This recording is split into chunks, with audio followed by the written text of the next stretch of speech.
Thank you. Uh,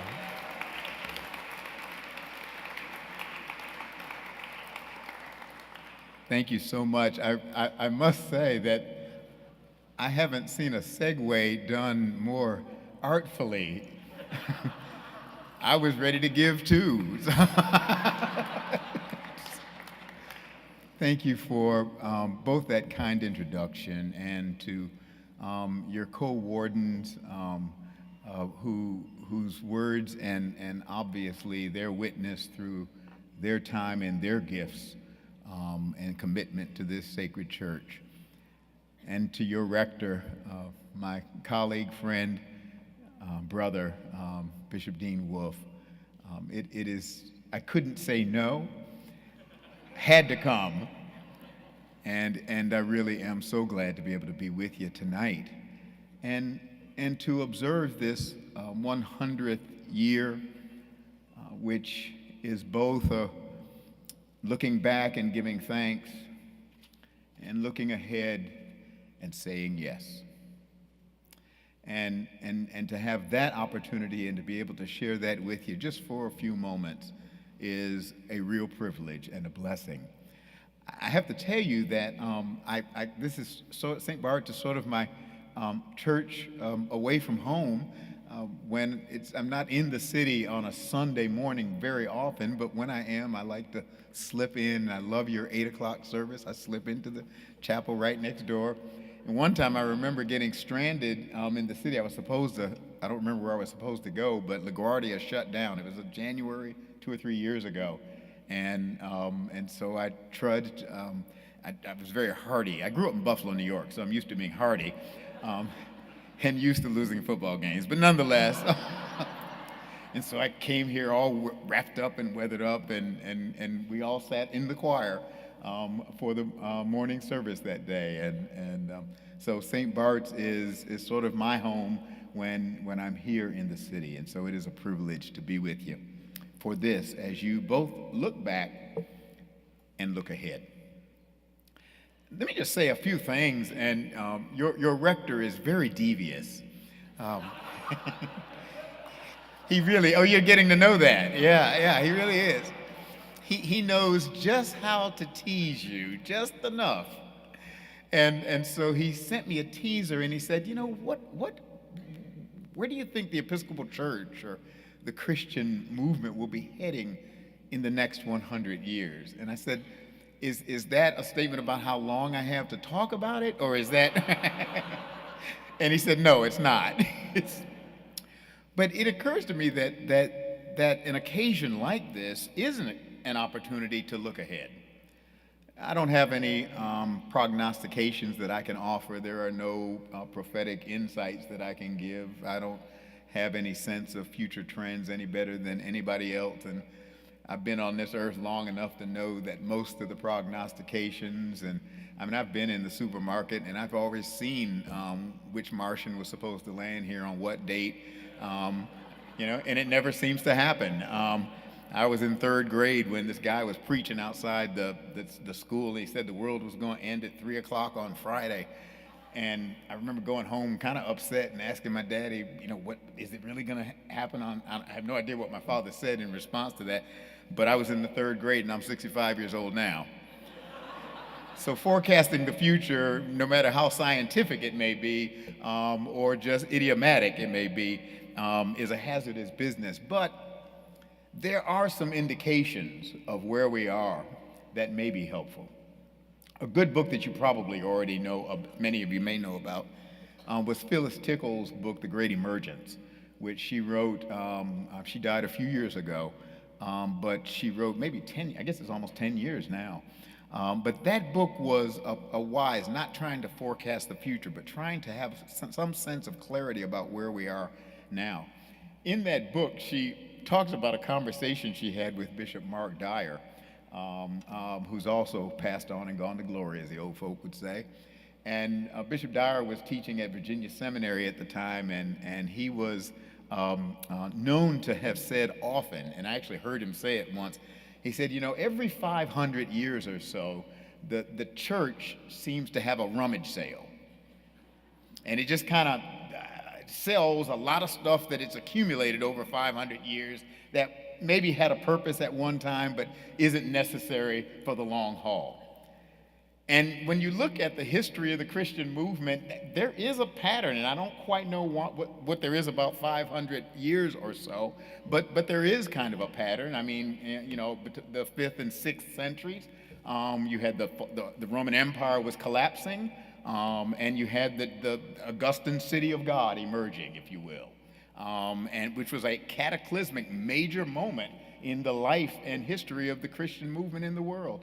Some 500 years later, you have what was called the Great Schism, where the church the Byzantine church in the East and the Catholic Church in the West both kind of went their separate ways and created two very different kinds of Christianity, both Christianity, but significantly different in many respects. It was a major epical moment in the history of human civilization, not just the church. And then some 500 years later, the Protestant Reformation, Martin Luther and his theses on the Wittenberg Cathedral, and that Reformation gave rise to reformed movements all over the continent of Europe, and eventually it gave rise to a Reformation within the Roman Catholic Church itself, leading to the Council of Trent and others. And we who are Anglican owe our particular Anglican identity, if you will, in some sense to the Reformation. It was Elizabeth I. I've always wondered why we had the debate over the ordination of women when the first real head of the Church of England was a woman. I'm not quite sure. Never could figure that one out, but it really was Elizabeth I who realized that two warring and contending factions, one clearly representing the Catholic way, the other representing the Reformed or Protestant way. She said there's no reason that these two different perspectives and distinctiveness, which brings something of the Christian faith to us, can't live and cohere together. And the Elizabethan settlement gave rise to Anglicanism as we know it, which is supposed to have the capacity to have unity with diversity and keep moving forward. Now, and that was roughly 500 years ago. And so here we are today, and if Bishop Dyer is right and Phyllis Tickle are right, and I think they actually are, we may be in the midst of another cataclysmic, apocalyptic Reformation, renewal, transformation, rummage sale. And I have a feeling we're experiencing it at the same time that our global society is actually experiencing much the same thing. And if you look back at history, and I'm not going to do a history lesson today, at those 500-year periods, you will notice that there was an interesting relationship between what was going on in the culture and in the various countries where the church was and what was happening to the church. That just the Protestant Reformation itself, it was with the rise of the autonomous individual. You get all this stuff. All of a sudden, people are beginning to think of themselves not just as part of a collective, but there's actually a sense in which the individual actually may have an identity in and of themselves. You get the rise of nation states in Europe, for good or ill. You get the rise of nation states. You get people beginning to say, you know something, maybe we don't have to always turn to the magisterium of the church to get our knowledge and security for living. Maybe we could actually think on our own. And the reason that happened was because there was this dude named Gutenberg. And Brother Gutenberg had a printing press, which made it possible to publish books, which made it possible to put books in the hands of ordinary people, which also made it possible eventually to put the Bible in the hands of ordinary people, or at least get it close to them. And what that meant was they might actually be able to interpret the Bible for themselves without having to go to the magisterium of the church. You see what's happening?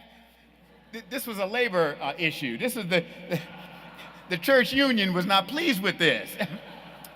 And it really is the Protestant Reformation and the Enlightenment and all of that stuff that followed owes much of its reality to Gutenberg's printing press. Y'all with me so far? I'm coming to a point. It has occurred to me that Gutenberg's printing press has some descendants.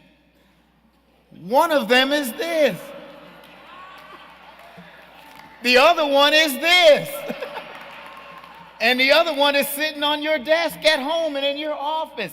That this is the new Gutenberg printing press. And the effect of the smartphone, of computer technology, of online capacity is a game changer today as much as the printing press was in the 16th century.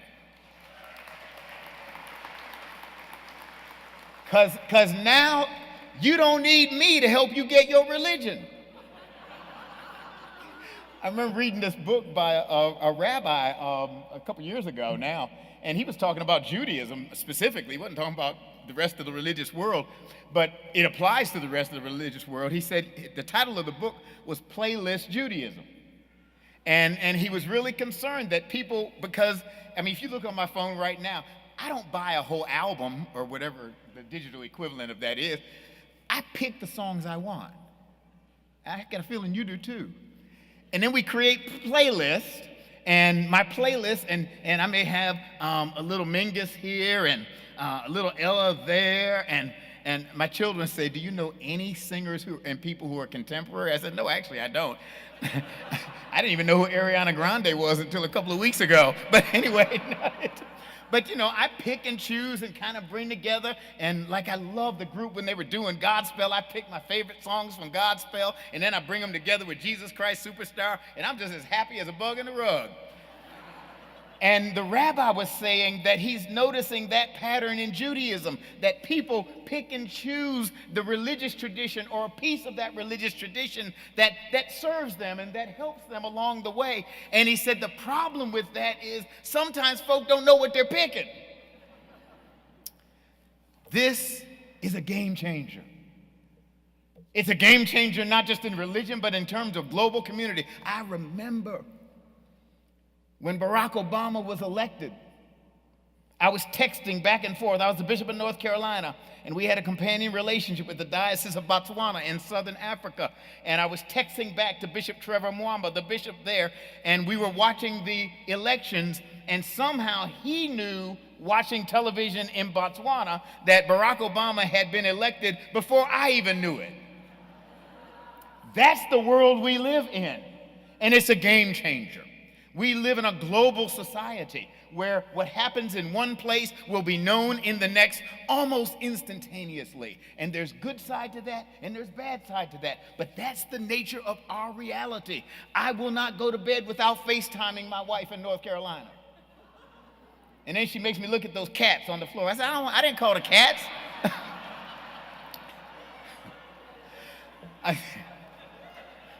I say all of that to say that Phyllis Tickle and Mark Dyer, they're right, that we are in the midst, and we're in the midst of it, so we don't know how it's all going to play out. But we are in the midst of a transformation of the world that is epical, that seems to happen every 500 years. And we don't know exactly what tomorrow will bring, but we know it will be different, no matter what.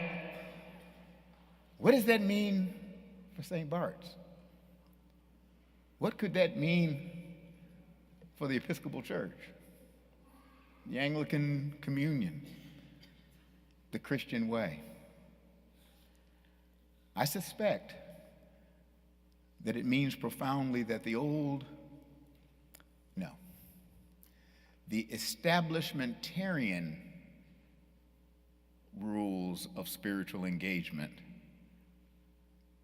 may not work. I suspect that religious traditions that were once the establishment will no longer be the establishment. They may not be disestablished, but they won't have the clout they had once upon a time. And I have a feeling, I could be wrong,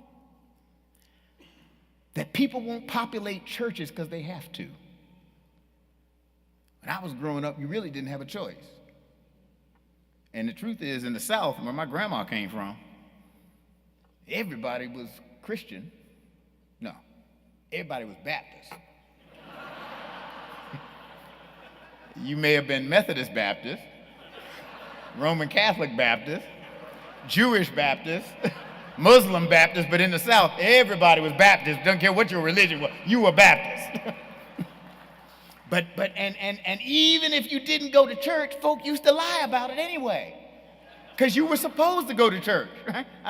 And the truth is, those days, when I talk about that to my daughters, much less my 4-year-old grandson, they would think I'm talking about another world, because I was. The truth is, you don't have to be here tonight. And you don't have to come here Sunday by Sunday or weekday by weekday.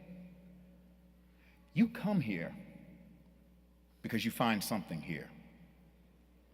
No. You come here because someone finds you here. Because you meet another child of God. And with them, come in some contact with the same God who came among us in Jesus Christ.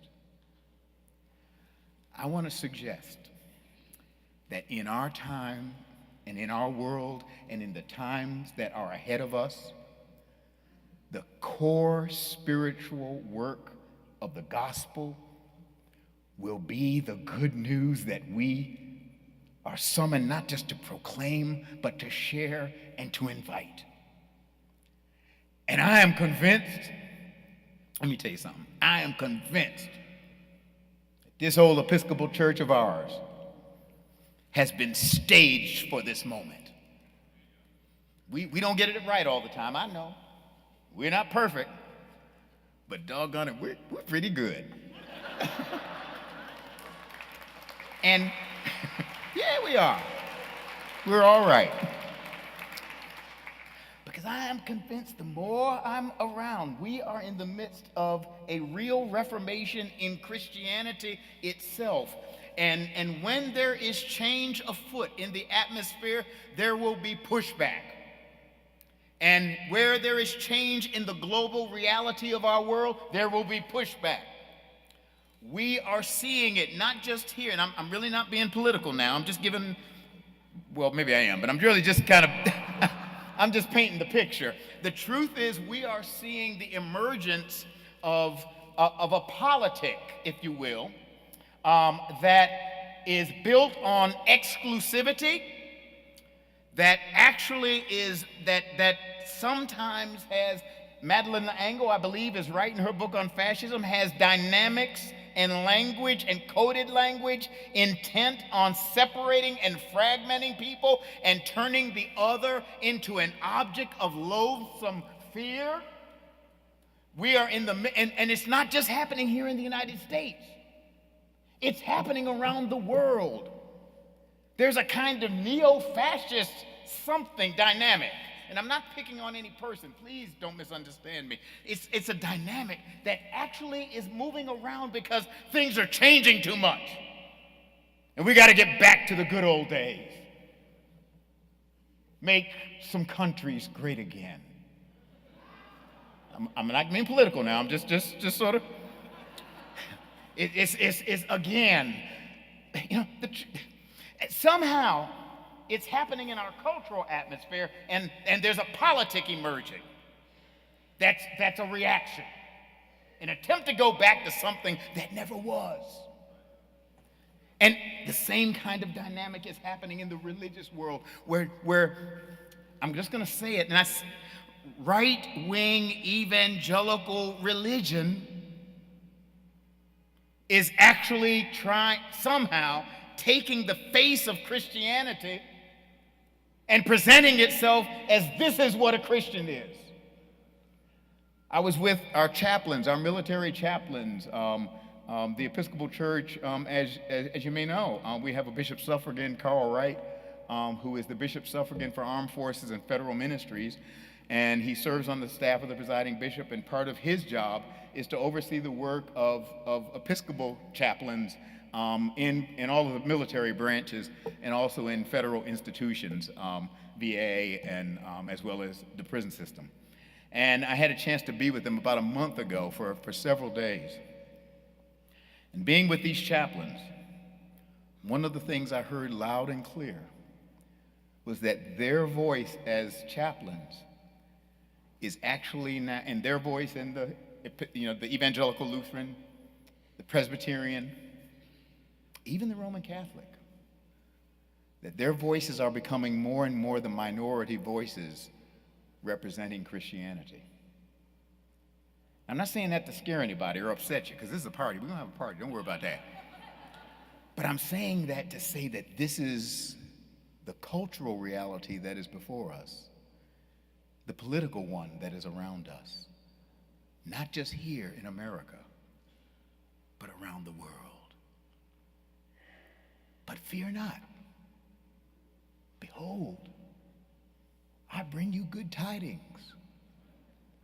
For unto us, in the city of David, there is a Savior whose name is Christ the Lord. I bring you good tidings. There is a Jesus of Nazareth, and he is the definition of what it means to be a Christian. I bring you good tidings. And it may be our task in our time to reclaim this Jesus of Nazareth, and not just the idea of him, but the teachings of him, the example of him, and the living, liberating, life-giving spirit of him. Because I'm here to tell you, I know what Christianity is about. Jesus told me. I mean, it's in the Bible. He didn't tell me one-on-one. I mean, don't, whatever psychiatrist is in here, don't worry. You don't need to put me on the couch. No, Jesus was very clear, and that's what we must reclaim. We must reclaim the Jesus of Nazareth who said, blessed are the poor. Blessed are the poor in spirit. The Jesus who said in the Sermon on the Mount, blessed are the merciful, the peacemakers, the compassionate. The Jesus who said, do unto others as you would have them do unto you. The Jesus who said, love your enemies. Bless those who curse you.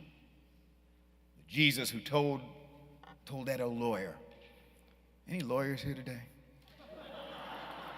Yeah, I know you're in the room. There's one who admitted. Thank you, brother. Thank you. Yeah, but Jesus who told that lawyer when he came up to him and he said, great teacher, tell us, what is the greatest teaching in the entire legal edifice of Moses? And Jesus responded, quoting Deuteronomy and Leviticus. He said, you shall love the Lord your God with all your heart, all your soul, all your mind, and all your strength. This is the first and great commandment. And the second is like unto it. You shall love your neighbor as yourself. On these two, check this out. This is Matthew 22. I'm not making this up. On this love of God and love of neighbor, on these two hang all. Y'all hear me? All the law, all the prophets, everything the Bible is trying to teach us, everything the religious tradition is to point to, it is about the love of God and love of neighbor. And if it's not about love, it is not about God. Just that clear.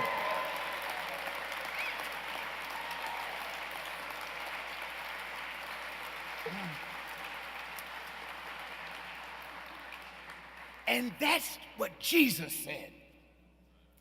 He was clear, unequivocal, unambiguous. Love God. Love your neighbor. And while you're at it, be good to yourself too. Right? And I really do. I think a religious faith that is built on the teachings of Jesus around love, not sentimental love, but unselfish, sacrificial, other-directed love that seeks the good and the welfare of the other, even before my own unenlightened self-interest. That way of love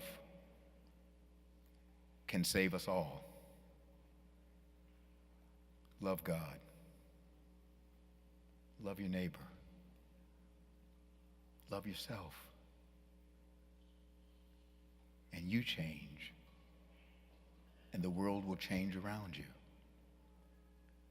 And that's the essence of Christianity.